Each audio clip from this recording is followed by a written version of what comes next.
ఈ సృష్టిలో కానీ ఈ భూమి మీద కానీ ఎక్కడ నిలువ నేరదు. మార్చుకోండి. మతపరమైన విద్వేషాలను రెచ్చగొడుతున్నారు ప్రజల మధ్య.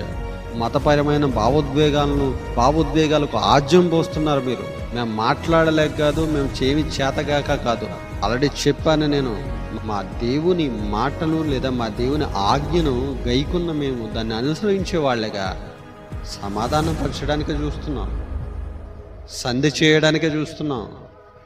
విపరీతంగా క్రైస్తవుల గురించి మాట్లాడే వాళ్ళు ఎక్కువైపోయారు. మరొకసారి క్రైస్తవుని గురించి కానీ బైబిల్ దేవుని గురించి కానీ తప్పుడు వ్యాఖ్యలు ఎవడైనా చేస్తే మా యుద్ధం కత్తులతోనూ కర్రలతోనూ కాదు, మాటతోనే ఉంటుంది. మేము కూడా మాట్లాడగలం, మాకు కూడా వాగ్దాటి ఉంది. మేము కూడా ఏ విషయాన్నైనా ప్రజల మధ్యకు ఈజీగా చొచ్చుకుపోయేలా చెప్పగలం. కానీ ఆ భావోద్వేగాలు, మనుషుల మధ్య ఉన్న అనురాగాలు పోతాయన్న ఆలోచనతో మేము మాట్లాడుతున్నాం, ప్రేమ కలిగి. అంతే తప్ప ఎవరికో భయపడో